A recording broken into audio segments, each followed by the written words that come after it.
De volta com o Educador Entrevista, sexto bloco. Vamos falar aqui um pouquinho de mudanças, né, na questão do trabalho aqui na companhia do Dr. Mário. Doutor, gratidão pela participação conosco. Boa tarde. Boa tarde, Luciano.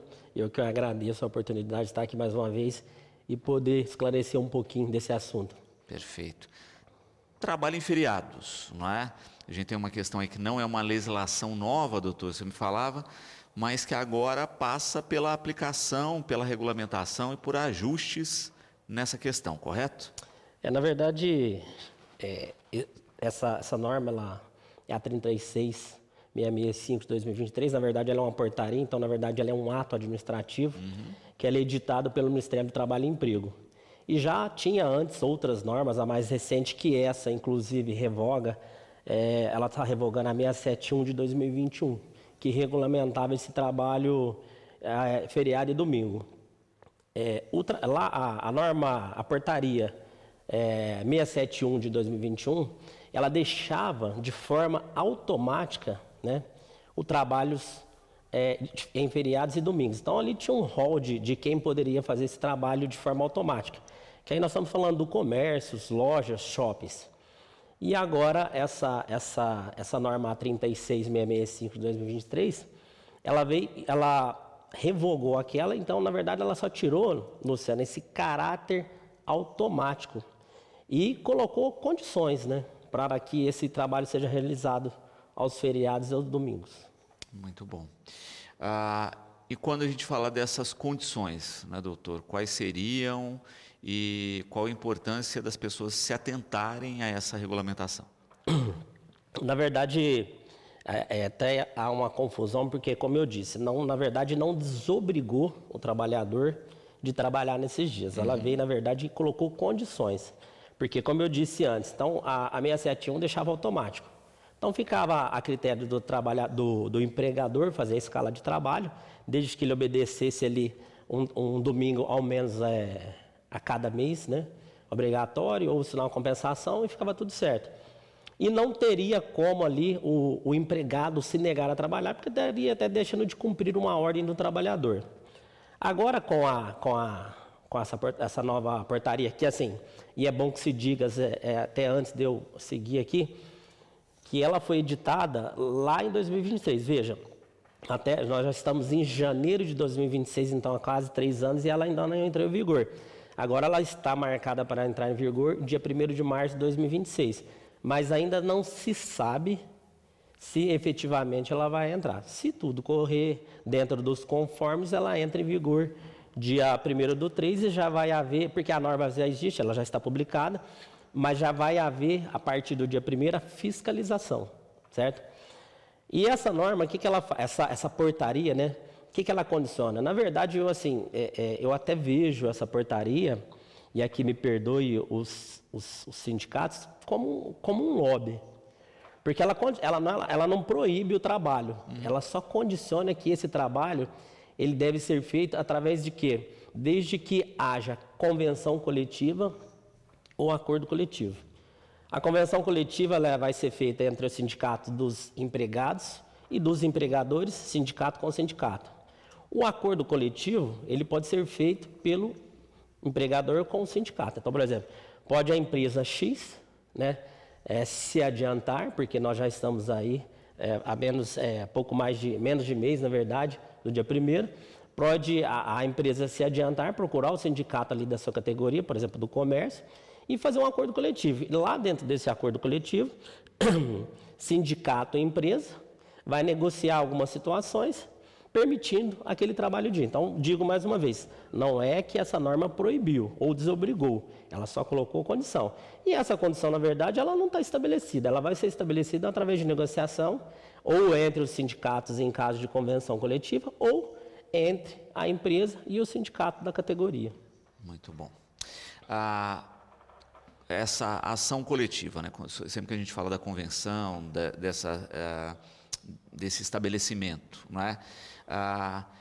Ele se estabelece também dentro da norma, né? Não é porque é uma convenção coletiva que ele pode fugir ou extrapolar o que a regra fala. Ele trabalha dentro de um parâmetro ali. Sim. Na verdade, recentemente, agora eu não vou lembrar, mas a partir de quando, mas o STF ele fez prevalecer o acordado sobre o legislado, que é o quê? Então, se você, através de convenção coletiva ou através de acordo coletivo, você pode convencionar algumas coisas que sobrepõem a legislação. Só que essa sobreposição sobre a legislação, ela não pode tirar direitos básicos do trabalhador, evidentemente, né? Então, por exemplo, lá na Constituição fala que em caso de horas extras, o mínimo é 50%. Ele não pode ir lá, de repente, ele pode até negociar alguma coisa a mais, mas ele não pode tirar esse adicional em caso de horas extras, entendeu? No nosso exemplo aqui de feriado e de domingo, ele não pode simplesmente tirar e falar, você vai trabalhar o feriado e vai ficar tudo certo. Não. Ele vai colocar ali algumas condições, alguma compensação, algum valor a mais, alguma coisa o sindicato vai negociar com o empregador que favoreça o empregado.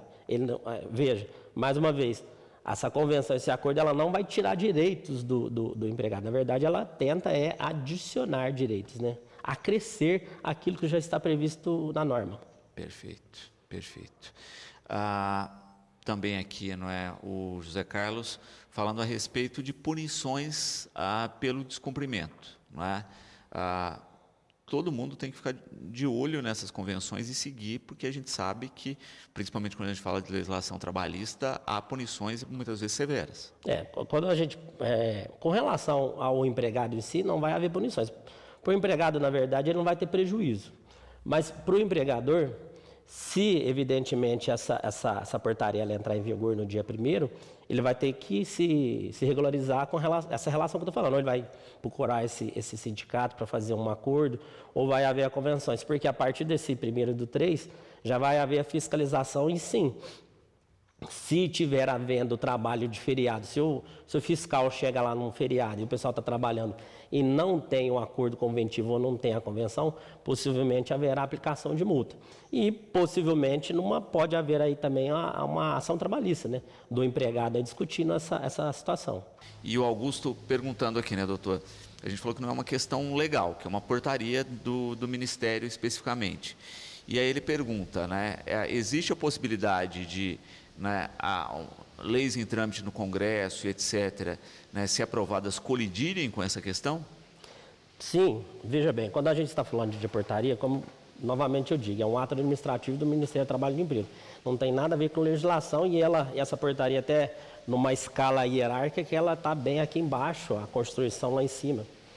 E não há movimento nenhum no Congresso, mas evidentemente que caso, assim como aconteceu em 2017, pode haver uma alteração através de legislação, pode haver uma alteração até através de judicial, porque pode ser discutido se essa portaria é constitucional, se ela é inconstitucional, se ela ofende a CLT, por exemplo. Então, tudo pode ser discutido, é por isso que eu disse.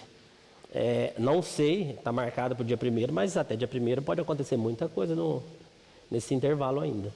Perfeito. Quando se fala, né, justamente desses ajustes, observações que têm que ser feitas, etc., a gente percebe também, e é o que o Fábio coloca aqui, uma discussão muito grande no país hoje a respeito de escala de trabalho, né? A questão hoje, né, do 6x1 ou do 5x2, etc., que é o tipo de coisa que, sendo debatida e entrando em vigor, já reconfigura toda essa situação. Exatamente. Foi o que eu falei para você. Hoje, em 2017, com aquela alteração da CLT, o sindicato, em geral, ele perdeu bastante força. E aí, agora, eles estão fazendo essas alterações, né? Não sei a que critério, mas, por exemplo, nessa escala 6x2, quando ele fala isso, ele está jogando depois para essa normativa, essa regulamentação ser feita através de convenção coletiva e sindicato, que é exatamente o que a portaria que regulamenta o trabalho de sábado e domingo vem ali. Então fica essa negociação entre sindicatos ou entre empregador e sindicato no caso de acordo coletivo. Mas, mais uma vez, isso já vem sendo discutido desde lá de 2023, porque essa portaria é de 2023, então já está há 3 anos nessa situação para ver como que vai ser. Exato. Rubens colocando aqui, né? A gente está falando da questão do acordo coletivo. Tem data para esse acordo sair? Ele tem que sair antes do dia 3? Ou se o sindicato não se mobilizar, não se implementa até que tenha o acordo coletivo? Então, na verdade, a portaria ela não deixa bem específico como que vai ser essa fiscalização. Talvez até por isso que essa norma ainda não entrou. Porque, como eu disse há pouco, A norma já existe, já ela foi publicada. O que não está sendo feito é a fiscalização, que em tese vai ser feita, então, a partir do 1º/3. Então, assim, acredito eu que já deve estar havendo aí uma movimentação entre sindicatos, ou talvez a própria empresa, como eu disse, ela pode se adiantar e procurar. Então, por exemplo, você pega o Sindicato do Comércio aqui de Ribeirão Preto, que abrange a nossa cidade. Os comerciantes daqui podem se adiantar, procurar o sindicato e ver qual a movimentação que ele já está fazendo para isso. Porque a partir de 1º/3, em tese, já vai haver fiscalização e se não tiver a convenção ou o acordo, haverá aplicação de multa. Perfeito. Então, de olho nessa questão, né, para não ter dor de cabeça. Exatamente. Aí, e não é mais uma questão de falta de aviso, né, doutor? Eu acho que também a gente também tem essa questão muito comum no país, não é? Se faz uma ação, se levam anos aí para a implementação, se protela, etc., até que chega um momento que não, agora está valendo e quem se preparou, quem não se preparou, não dá mais para ir aguardar. Geralmente, quando se faz uma lei ou se faz uma portaria, é comum ser aplicada a vacatio legis, né? Então, porque ela coloca geralmente, vou entrar em publicação na data X e você tem lá 90 dias para regulamentar, que seria a vacatio. Essa portaria ela não estabeleceu nenhuma vacatio por enquanto. Então, significa dizer que a partir de 1º/3 ela já está em vigor. Mas, como eu disse, ela já foi publicada lá em 2023. Então, ela já tornou pública lá em 2023. Ninguém vai poder alegar que não sabia. Exato. E a gente sabe que alegar desconhecimento da lei não resolve nada. Eu ia falar, ninguém se excusa da aplicação da lei alegando a ignorância dela. Exato. Com relação à questão, né, a gente falou aqui que a legislação não proíbe, ela só vai regular essa questão do trabalho. E é o que a Virgínia coloca aqui também, não é?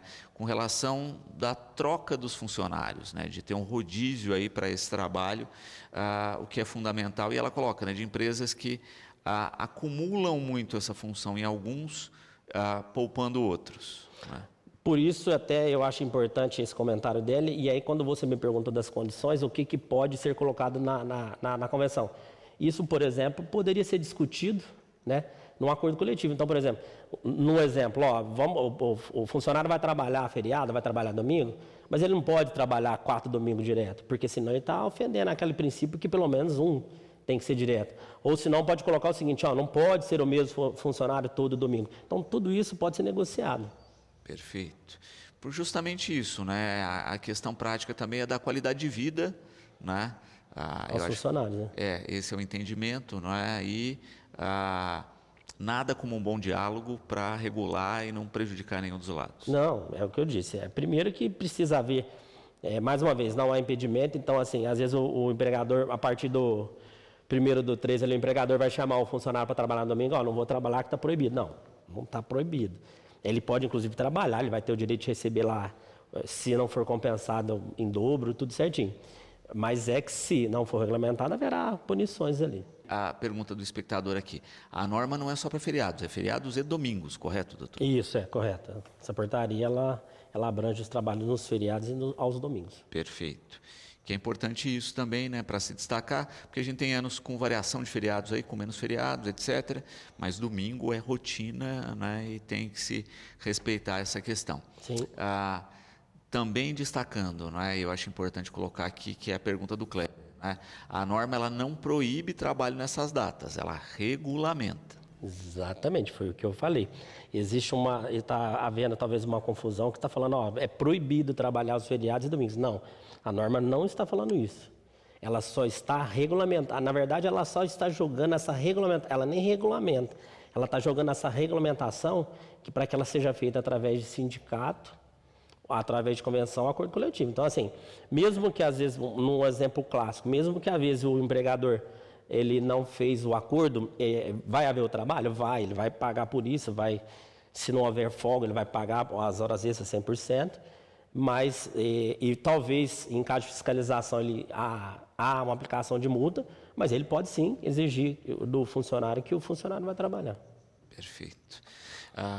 Até porque, não é?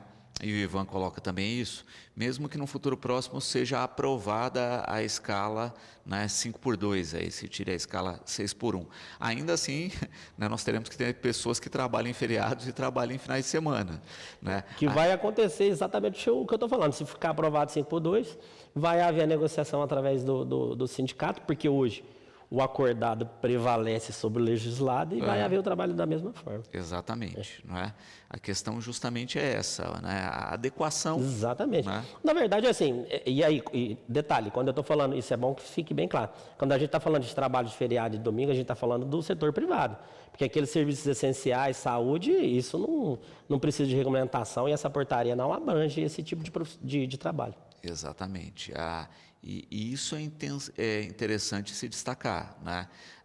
Você tem especificidade de cada perfil de trabalho e que se sobrepõe a essa questão. Exatamente, é como eu disse aqui. Por exemplo, você vai pegar um serviço de saúde, não vai haver negociação. Agora, você parte para o privado, e aí por isso que às vezes pode ser feito através do acordo coletivo. Cada empregador pode ver qual que é a sua necessidade e dentro da sua necessidade estabelecer ali como que vai ser feito esse trabalho dentro da empresa dele. Muito bom. Também Luiz Pedro aqui, né, falando a respeito justamente dessas discussões que estão havendo e de empresas que, por exemplo, já adotaram o formato. Né? Ele cita aqui, por exemplo, uma rede de supermercados da região que adotou o 5x2, né, e que viu aí um resultado interessante, justamente porque tinha dificuldade no fluxo de funcionários que saíam, porque não gostavam de trabalhar continuamente aos finais de semana. Foi como eu acabei de dizer, e o exemplo que ele deu ficou bem claro isso. Cada empregador, ele sabe as suas necessidades. E dentro tá vendo, essa rede de supermercado que ele está dizendo, já se adiantou e foi benéfico. Vai ser benéfico para o empregador e vai ser benéfico também para os empregados. Né? Exato, exato. Porque também é isso, né? Quando a gente vê a realidade de trabalho, né, muitas vezes as pessoas esquecem isso, né? Olha, tá, mas eu estou tendo funcionários à disposição, né? A troca, o fluxo desses funcionários está muito intenso, né? Porque a gente também tem que pensar que existe um prejuízo para o empregador quando ele não consegue manter a equipe. Eu não vou citar nomes aqui, mas o que a gente mais ouve, né, em alguns lugares que a gente vai, é essa questão, é o funcionário. Já escutei falar, infelizmente a gente não consegue funcionário para rodar. O pessoal vem aqui, às vezes está desempregado, consegue aquele emprego ali, mas tão logo ele consiga alguma coisa, ele já deixa, por quê? Porque o comércio ele é mais ativo, né? Ele roda direto. Exato. Eu acho que a principal dica é aguardar as negociações coletivas, né? As pessoas que têm contato aí com o seu próprio sindicato, questionar isso, né? Vai haver, quando vai haver, etc. Exatamente. E ficar atento justamente o que cada segmento irá decidir. Exatamente. O sindicalizado, ele entra em contato com o seu próprio sindicato, vê, por exemplo, no nosso caso do comércio aqui, seria o Sindicato Comércio Ribeirão Preto, então o sindicalizado pode fazer contato com o sindicato, ver se já há alguma movimentação. A própria empresa ali, através do seu RH, através do seu jurídico, ela pode já se adiantar, como bem disse o telespectador aí do supermercado, já se adiantou, mesmo na questão do 5x2, mesmo que essa portaria não tenha entrado em vigor ainda, o pessoal já pode. Na verdade, a ideia é justamente essa, né? Já adiantar e fazer, que isso não tem impedimento nenhum, porque se por acaso ela não vingar e se aquela negociação que a princípio parecia boa não for boa, pode-se novamente negociar, porque não é imutável, né? Uhum. Então, por exemplo, esse mercado, ele colocou 5x2, está dando certo? Ok, mas se não tivesse dado certo, ele poderia voltar lá, renegociar e ver como que daria certo, até que as coisas se encaixam. Tem que ficar bom para todo mundo, né? Exatamente. Por isso, muita calma e paciência nesse momento, não é? Sim. Porque tudo leva um tempo de ajuste também, a gente sabe disso, né? Mas a gente espera que corra da melhor maneira possível, que seja benéfico para todos, não é? E que, de fato, a gente observe com essa atenção nessa implementação, né? Olha, está sendo positivo, está sendo benéfico, caso não, vamos sentar e renegociar. Geralmente, quando eles fazem, tanto o legislador como o ato administrativo, antes que se faça... Porque o legislador, o que acontece? Ele parte de uma situação hipotética, ele não sabe se aquilo está acontecendo, mas geralmente se faz um estudo. E com toda certeza, quando fizeram essa portaria, já teve um movimento, já algumas coisas já aconteceram para chegar nisso. Não quer dizer que, mais uma vez, que vá ficar da forma que está. Ela pode ser alterada a qualquer momento, desde que fique bem tranquila para os dois lados, né? Perfeito. Doutor, gratidão sempre pelos esclarecimentos, pela participação conosco. Fica aqui sempre o convite, não é? E nós esperamos realmente voltar a conversar dessa questão daqui a pouquinho, falando dos bons resultados. Tá certo. Eu que mais uma vez agradeço de ter essa oportunidade de fazer esse esclarecimento. E sim, vamos esperar o dia 3, vamos ver como que vai acontecer, se vão haver convenções, acordos. E sim, voltaremos aqui com todo prazer para esclarecer mais uma vez.